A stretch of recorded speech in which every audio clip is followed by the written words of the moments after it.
Good morning 10th class. Sample paper में आगे question solve करना शुरू करते हैं।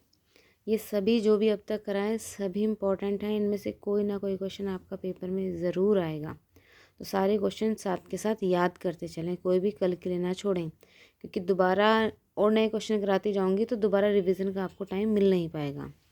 चलिए आगे बढ़ते हैं। क्वेश्चन है, उन तरीकों को स्पष्ट कीजिए जिनके द्वारा स्वच्छ जल के औद्योगिक प्रदूषण को घटाया जा सके। यानी कि जल स्वच्छता, उसमें हमने उद्योगों के द्वारा जो प्रदूषण, जो भी अपशिष्ट आया उस जल में मिला दिया, उससे जल कैसा हो गया, प्रदूषित हो गया।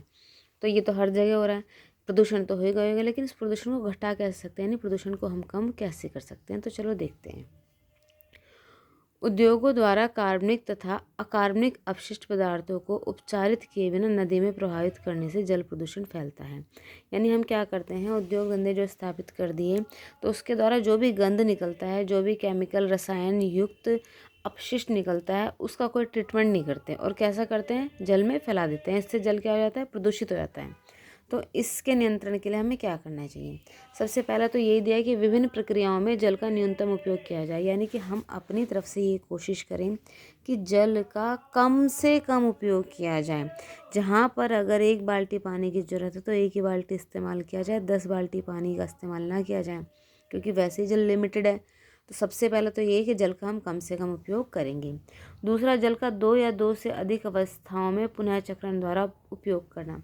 यानी कि हम कम से कम 2 अवस्थाओं में, जल क्या होता है, एक तो सॉलिड होता है, ठीक है, जैसे बर्फ़ बन गई उसकी, या लिक्विड होता है, या फिर भाप बन जाता है। तो हम जो है जल की जो भाप बन रही है उसको भी यूज़ कर लें अपने उद्योगों में।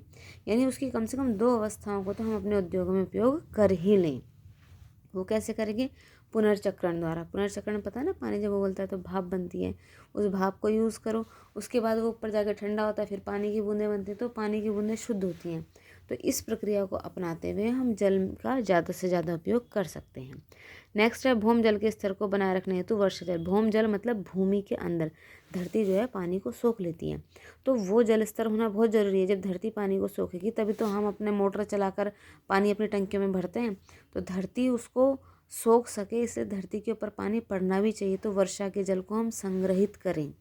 जैसे कई जगह किया जाता है गांव में, क्या पूरे गांव का पानी नालियों में ना, वही एक ऐसी जगह बना दी जाती है जहाँ पूरे गांव का पानी उस एरिया में ही इकट्ठा हो रहा है।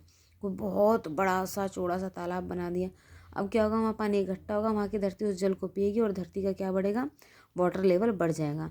लेकिन सारा पानी अगर नालियों में ही बहा देंगे तो नालियों से, सीवर से होते हुए वो पानी कहाँ आखिर में समुद्र में पहुँच जाएगा और उस एरिया की भूमि का जल स्तर नहीं बढ़ेगा। तो भूमि के जल स्तर को बढ़ाने के लिए वर्षा के जल को संग्रहण करना बहुत आवश्यक है। संग्रहण करना मतलब इकट्ठा करना। उसके अलावा यह है कि सभी जल इकाइयों जैसे कुएं, नलकूप आदि को पंजीकृत करना। देखो गांव में बहुत सारे कुएं खुदे रहते हैं, तालाब बने हुए हैं। अब उसके पास कोई फैक्ट्री आ गई, फैक्ट्री क्या करेगी, उस तालाब से लगातार पानी यूज़ करती रहेगी और तालाब को सुखा देगी, कुएं को सुखा देगी। तो ये किया जाए कि जितने भी तालाब कुएं हैं इनको रजिस्टर किया जाए। सरकार के पास लिखा होना चाहिए कि इस एरिया में इतने कुएं हैं, इस कुएं के पास, इस तालाब के पास, इस नलकूप के पास, या ये जो वाटर का सोर्स कुछ भी है इसके पास ये वाला उद्योग स्थापित है। फिर वो उद्योग परमिशन लेगा कि मैं इसका पानी इस्तेमाल करूं। परमिशन के बाद साथ में उसको ये दिया जाना चाहिए कि आप इतना पानी इस्तेमाल कर सकते हो, इससे ज़्यादा पानी इस्तेमाल करने के बाद आप पे टैक्स लगेगा या आपको इतना पैसा देना पड़ेगा। इससे क्या होगा, वो उद्योग धंधे वाले जो हैं वो स्वयं ही क्या करेंगे, पानी का बहुत संभल कर उपयोग करेंगे। जब ऐसा नहीं करते हैं, खुली छूट रहती है, तो पानी को धड़ल्ले से बहाया जाता है। तो सबसे पहले क्या किया जाए, इन सबको पंजीकृत किया जाए। उसके बाद यही कह रहे हैं, नदियों व तालाबों में जल, गर्म जल तथा अपशिष्ट पदार्थों को प्रवाहित करने से पूर्व इनका शोधन किया जाए। जब नदी तालाबों में फैक्ट्री से निकला हुआ गरम गंदा जल सीधे साफ़ पानी में मिला दिया जाता है तो सारा साफ़ पानी क्या हो जाता है, ख़राब हो जाता है। तो यही कह रहे हैं कि वो रासायनिक वाला जो भी गंद किसी फैक्ट्री से निकल रहा है उसका शोधन किया जाए, पहले उसका ट्रीटमेंट किया जाए। बड़े बड़े प्लांट लगाए जाते हैं, ट्रीटमेंट प्लांट, उससे पानी से जो बहुत ज़्यादा गंदगी है उसको अलग कर दिया जाता है और पानी का लेवल थोड़ा ठीक करके उसे नदी में दोबारा से बहा दिया जाता है। तो यही कह रहे हैं कि ये अनिवार्य कर दिया जाए कि सभी फैक्ट्रियाँ अपने यहाँ ट्रीटमेंट प्लांट लगाएं, शोधन कार्य करें, जल का शोधन करें, इससे पहले कि उस जल को नाली वाली में डालने से पहले उसका शोधन कर दें। जहाँ भूमिगत जल स्तर कम है वहाँ उद्योगों द्वारा जल निष्कासन, यानी कि जिस भी एरिया में वाटर लेवल, ज़मीन के नीचे का वाटर लेवल या भूमिगत जल कम है वहाँ भी कानूनी रेस्ट्रिक्शन लगाए जाने चाहिए, रूल रेगुलेशन बना देना चाहिए कि कोई फैक्ट्री इतना ही पानी निकालेगी, इससे ज़्यादा नहीं निकालेगी। फिर ज़मीन का वाटर लेवल भी नापा जाना चाहिए। ज़्यादा वाटर लेवल कम होता है तो उस कंपनी पे और ज़्यादा पनिशमेंट या कुछ भी पैसे की रकम वगैरह लगाई जाए। इससे क्या होगा, जुर्माना लगाने से वो कंपनी संभल कर प्रयोग करेगी। नेक्स्ट है जल के संरक्षण तथा उसके कुशल प्रबंधन में संबंधित सभी क्रियाकलाप में जनमानस को जागरूक करना। सबसे बड़ी ज़रूरत तो यही है कि सबको जागरूक किया जाए। जब लोग जागरूक होंगे तो वो पानी का ठीक से इस्तेमाल करते हैं। जैसे कि अभी दिल्ली में हो रहा है, फ्री वाटर सप्लाई हो रखी है तो लोग पीने वाले पानी से पाइप लगा के अपनी गाड़ियाँ, घरों की सीढ़ियाँ, सड़क धोते हैं। तो लोगों में जागरूकता नहीं, उन्हें लगता है कि फ्री का आ रहा है, पानी बहाते चले जाओ। तो सबसे इम्पोर्टेंट क्या है, जनमानस को जागरूक करना चाहिए। नेक्स्ट क्वेश्चन, सांप्रदायिकता राजनीति में अनेक रूप धारण कर सकती है, स्पष्ट कीजिए। सबसे पहले सांप्रदायिकता को समझते हैं कि सांप्रदायिकता क्या है। सांप्रदायिकता उस धारणा को कहते हैं जो ये मान के चलती है कि मेरा संप्रदाय दूसरों से श्रेष्ठ है, और जब ये राजनीति में शामिल हो जाती है तो इसके अनेक रूप हो जाते हैं। इसी को स्पष्ट करना है। सबसे पहले सांप्रदायिकता को हम अपने आम जीवन में देख लेते हैं, दैनिक जीवन में देखते हैं। दैनिक जीवन में क्या है, सबके मन में धार्मिक पूर्वाग्रह होते हैं।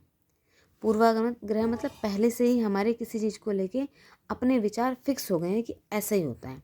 धार्मिक समुदाय के बारे में बनी बनाई धारणाएं होती हैं। दूसरे समुदाय जो है उसके बारे में हमारी धारणाएं पहले से बन गई हैं कि हमारा धर्म ज़्यादा बेस्ट है, हमारी जाति ज़्यादा बेस्ट है, या हमारा समुदाय ज़्यादा श्रेष्ठ है, और दूसरे जो है हमसे लो लेवल के हैं, दूसरे धर्म हमसे लो लेवल के हैं, दूसरी जाति हमसे लोअर है, दूसरा समुदाय, संप्रदाय, ग्रुप, वो सब हमसे कम लेवल के हैं।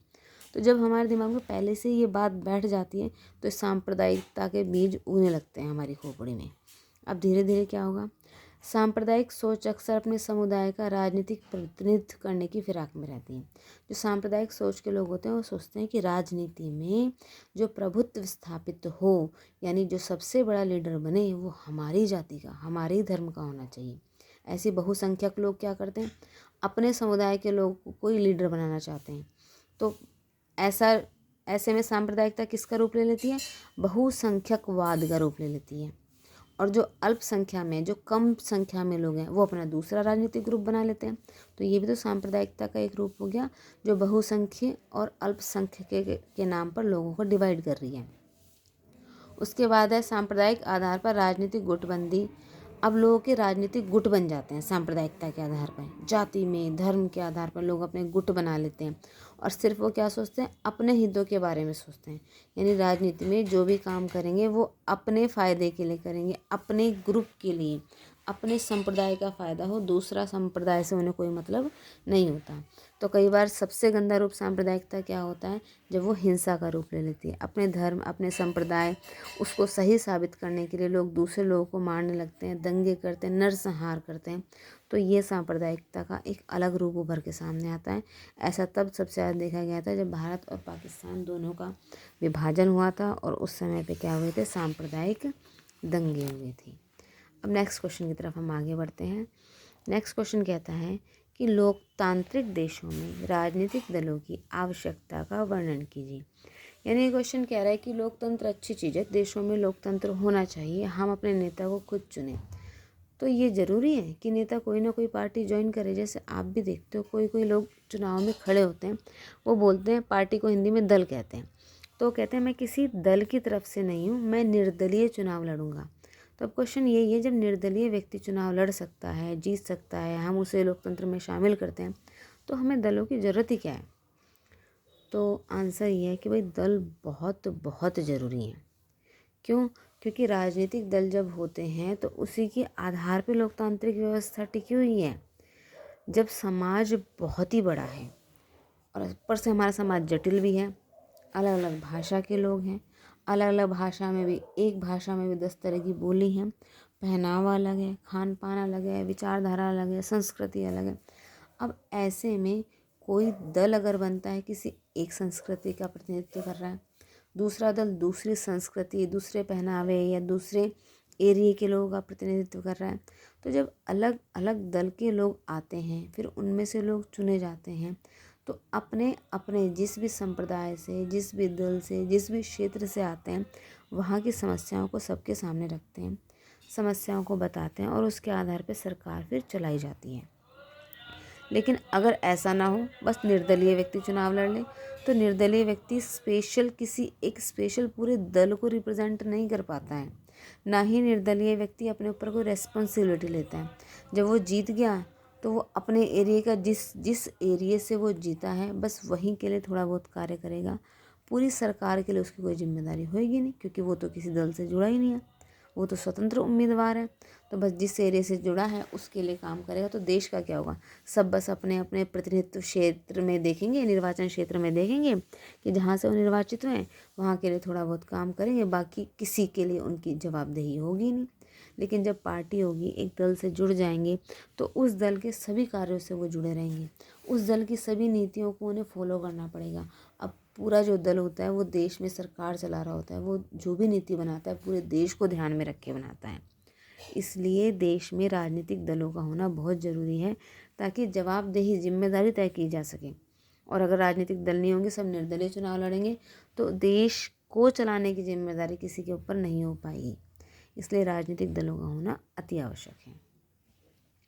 नेक्स्ट क्वेश्चन है, राजनीति में दलों को सुधारने के प्रयासों का वर्णन कीजिए। भाई देखो, जब भारत में लोकतंत्र है तो राजनीतिक दल बने, राजनीतिक दल बने तो दल बदल भी हुआ। दल बदल कैसे, यानी कि पहले क्या होता था, एक व्यक्ति, जैसे मान लो एक पार्टी ए है, एक पार्टी बी है, तो ए से 50 लोगों ने चुनाव जीता, बी से 30 लोगों ने चुनाव जीता।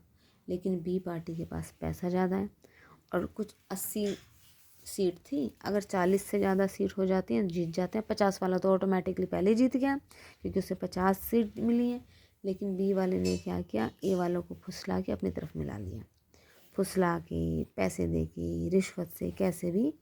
अब बी के जो है क्या हुआ, बी के 25 लोग ए में शामिल हो गए, ए के 25 लोग बी में शामिल हो गए, जिसमें कि 30 थे। अब उसकी संख्या 55 हो गई और वो जीत गया। यानी कि उसके खुद के लोग तो हारे थे, लेकिन दूसरे नेताओं को खरीद के वो जीत गया, यानी अपने दल में उसने उसको शामिल कर लिया। यही प्रक्रिया दल बदल की प्रक्रिया कहलाती थी। जब देखा गया इससे तो राजनीति में बहुत गंद मच रहा है।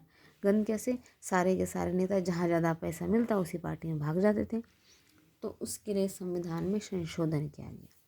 तो दल बदल, विधायकों और सांसदों को दल बदल से रोकने के लिए संविधान में संशोधन किया गया। क्या संशोधन किया गया, उन्होंने कहा कि आप अपना दल नहीं बदलेंगे, यानी इलेक्शन होने से पहले आपकी मर्जी है, आप कोई भी पार्टी ज्वाइन कर लो, लेकिन एक बार आपने चुनाव में भाग ले लिया, चुनाव में भाग लेने आपने जिस पार्टी के नाम से पर्चा भरा है उसी पार्टी में आप रहेंगे, चाहे जीते चाहे हारे। आप अगर पार्टी बदलते हैं तो आपके क्या नाम है, सदस्यता को रद्द कर दिया जाएगा, आपको अपनी सीट से हाथ गंवाना पड़ेगा। ये हमने अपने संविधान में लिखा, ये सुधार किया ताकि ये दल बदल की राजनीति को सुधारा जा सके। उसके बाद उच्चतम न्यायालय ने राजनीति में देखा कि बहुत ज़्यादा पैसे का प्रयोग हो रहा है, अपराधी लोग भी चुनाव लड़ रहे हैं, तो उसके लिए एक अध्यादेश जारी किया, यानी कानून बनाया। उसके अनुसार कहा कि चुनाव लड़ने वाले हर उम्मीदवार को, जो भी व्यक्ति चुनाव लड़ेगा, पहले तो बताना पड़ेगा कितनी चल संपत्ति, यानी टोटल कितने उसके पास हैं, पैसे कितने हैं, बैंक में कितने हैं, प्रॉपर्टी कितनी है, ये सब बताना पड़ेगा। सोना चांदी जो भी है, कितना तुम्हारे पास पैसा है, सब बताना पड़ेगा।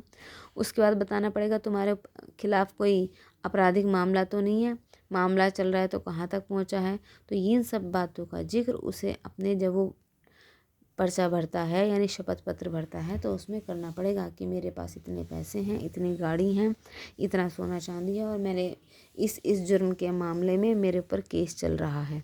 क्योंकि जो हमारी राजनीति में ये व्यवस्था है ना कि अगर आपके ऊपर कोई केस चल रहा है तो आप चुनाव तो लड़ सकते हो, जब तक कि आपके ऊपर कोई दोष साबित ना हो जाए। दोष साबित हो जाता है, आप दोषी हो गए तो आप चुनाव लड़ ही नहीं सकते, ठीक है। लेकिन आप जब तक कि कोई दोष साबित नहीं होता, सिर्फ आपके ऊपर कोई केस डाला हुआ है किसी ने, तो चुनाव लड़ सकते हो। तो आपको पूरा ब्यौरा देना पड़ेगा कि किस किस मामले में आप पे केस चल रहा है। नेक्स्ट, आयकर इनकम टैक्स विभाग वाले भी इनकी जांच करते रहते हैं कि कहाँ से कितना पैसा इनके पास आ रहा है, टैक्स भर रहे हैं या नहीं भर रहे हैं। ये सब कार्य क्यों किए जाते हैं? राजनीतिक दलों में सुधार लाने के लिए ये सब कार्य किए जाते हैं। अगला क्वेश्चन है, वैश्वीकरण का प्रभाव समान रूप से नहीं पड़ा है, उदाहरण सहित बताइए। वैश्वीकरण का मतलब क्या है? पूरे विश्व की कंपनियां एक दूसरे से लिंक हो गई हैं। जैसे भारत में कोरिया की कंपनी सैमसंग भी है, तुम्हारे यहाँ अमेरिका की कंपनी एप्पल भी है। हमारे यहाँ सभी के प्रोडक्ट मिल रहे हैं, विदेशों के जितने प्रोडक्ट हैं आसानी से मिल जा रहे हैं। तो अब देखते हैं कि किस किस को इससे फ़ायदा हो रहा है, किस किस को इससे नुकसान हो रहा है।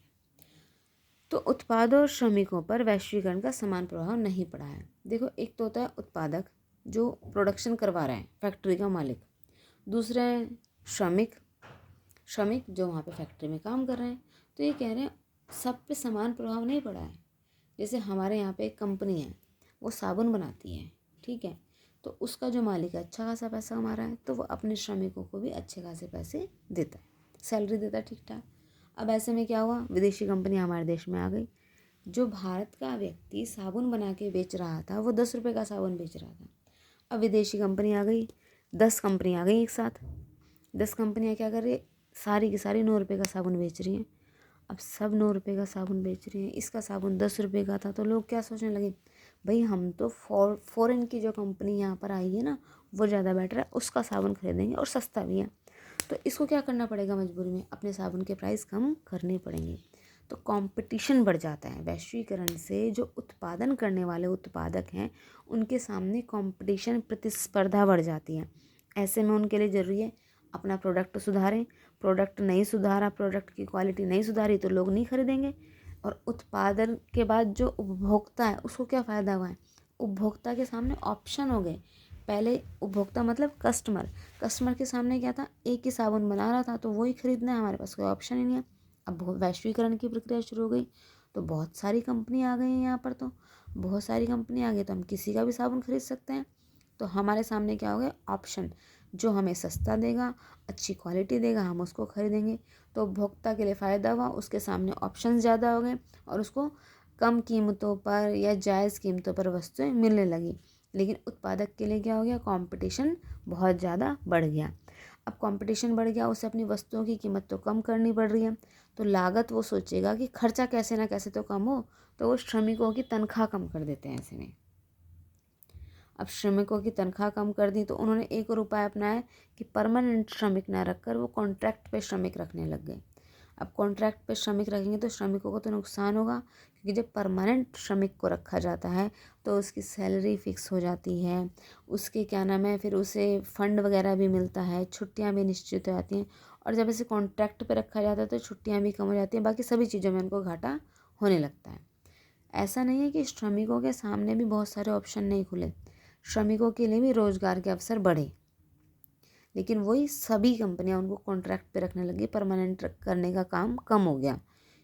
रोज़गार के अवसर कैसे बढ़े, देश में पहले एक कंपनी थी, अब 10 आ गई, तो 10 कंपनियों में काम करने का मौका मिल गया ना, तो रोज़गार भी बढ़ते हैं। तो वैश्वीकरण से क्या हो रहा है, उत्पादकों के लिए कंपटीशन बढ़ा, उपभोक्ता के लिए ऑप्शन ज़्यादा हो गए और श्रमिकों के लिए दोनों स्थितियाँ हुई। कहीं कहीं पर सैलरी कम हो गई, कहीं कहीं पर रोज़गार के अवसर उनके लिए ज़्यादा हो गए। तो ऐसा नहीं है कि सभी पे समान प्रभाव पड़ा, और हर एरिए में, हर उद्योग में अलग प्रभाव पड़ा। जैसे कि एक आलू बनाने वाली छोटी सी कंपनी है, वो आलू बनाने वाली नहीं, चिप्स बनाने वाली छोटी सी कंपनी है। वो क्या करती है, मंडी से एक ट्रक चिप्स का खरीदती है, वो आलू का खरीदती है और अपनी मशीनों का इस्तेमाल करके चिप्स बनाती है और बेचती है। ऐसे में कोई बड़ी इंटरनेशनल कंपनी आ गई, उसने ट्रक खरीदने के बजाय पूरा का पूरा गोदाम खरीद लिया। जब वो आलू का गोदाम बड़ी कंपनी खरीद लेगी तो उसे आलू बहुत सस्ते पड़ेंगे। ऐसे में जो चिप्स बनेंगे वो भी सस्ते पड़ेंगे और वो सस्ते में उनको बेचेगा। तो जो छोटे मध्यम वर्ग के उद्योग धंधे हैं उनको नुकसान होगा, क्योंकि वो कम मात्रा में चीज़ खरीदते हैं, उनके पास कम पैसा है, तो उनकी जब चीज़ फाइनल प्रोडक्ट बन के सामने आती है तो महंगी होती है। और बड़ी कंपनियां क्या करती हैं, बल्क में चीज़ खरीदती हैं, बड़ी मशीनों का उपयोग करती हैं। उन्होंने एक बार खूब सारा पैसा लगा दिया और अब क्या कर रहे हैं, वो धड़ल्ले से चीज़ें बना रहे हैं, प्रोडक्शन कर रहे हैं, तो उनकी चीज़ें थोड़ी सस्ती पड़ती हैं। सस्ती पड़ती हैं तो ज़्यादा लोग खरीदते हैं, ज़्यादा लोग खरीदते हैं तो उनको मुनाफा होता है। तो वैश्वीकरण का एक प्रभाव ये भी रहा कि जो मध्यम उद्योग धंधे थे धीरे धीरे वो समाप्त होने लगे या वो घाटे में जाने लगे, वो इतने ज़्यादा उभर नहीं पाए। अब नेक्स्ट क्वेश्चन, ये क्वेश्चन तो आपको ज़रूर 100% देखने को मिलेगा कि विकास के लिए धारणीयता सतत पोषण महत्वपूर्ण क्यों है। ये मैं कॉपी में भी लिखा चुकी हूँ, आपको नोटबुक में करा चुकी हूँ। तो सीधी सी बात है, सतत पोषण विकास का पहले तो अर्थ समझें कि प्रकृति ने हमें जितने भी संसाधन दिए हैं, हम उनका प्रयोग ऐसे समझदारी से करें कि हमारे लिए तो वो संसाधन रहे ही रहें और हमारी आने वाली पीढ़ी के लिए भी रहें। ऐसा ना हो हमारी आने वाली पीढ़ी के आने तक वो संसाधन ख़त्म ही हो जाएं। उन संसाधनों में मेनली क्या है, तुम्हारे पानी, सबसे ज़रूरी पानी संसाधन जीवन जीने का महत्वपूर्ण संसाधन है। अब हम उसे कितना बचा रहे हैं तो हम देख ही रहे हैं। दूसरा, कुछ ऐसे संसाधन हैं जो एक बार यूज़ करने के बाद ख़त्म हो जाते हैं। कोयला, पेट्रोल, प्राकृतिक गैस, हम धरती का पेट खोद खोद के ना निकालते तो जा रहे हैं, लेकिन एक ना एक दिन ये ज़रूर ख़त्म हो जाएंगे, क्योंकि ये इतनी जल्दी बनते नहीं हैं। जैसे मैंने एक पेड़ काटा, मैं उसी जगह पे दूसरा पौधा लगा दूँ तो 10 साल में उतना ही बड़ा पेड़ खड़ा होकर तैयार हो जाएगा। कोई कोई पेड़ तो 3-4 साल में भी खड़े हो जाते हैं। तो वो एक ऐसा प्रोसेस है, मैंने पेड़ काटे तो उतने ही पेड़ 10 मैंने पेड़ लगा दिए। उसमें मैं क्या कर सकती हूँ, पूर्ति कर सकती हूँ। लेकिन जो ये कोयला, पेट्रोल है, ये मैं चाहूँ कि चलो मैंने धरती के पेट से निकाल दिया, धरती के पेट में उतना ही और बन जाएगा, तो नहीं, ये करोड़ों वर्ष की प्रक्रिया के बाद बनते हैं। तो इनका तो हमें सतत पोषण के तहत संरक्षण करना अति आवश्यक है। तो कच्चा माल हो गया, प्रकृति के और जितने भी संसाधन हैं, अगर हमें इनका प्रयोग सावधानी से नहीं किया तो हमारी आने वाली पीढ़ी को ये सब वस्तुएं प्राप्त नहीं हो पाएंगी। इसीलिए विकास के लिए धारणीयता अति आवश्यक है। हमें सूझबूझ से संसाधनों का प्रयोग करना चाहिए। ठीक है, आज के लिए इतना ही। कल हम मैप वर्क करेंगे। Okay, thank you.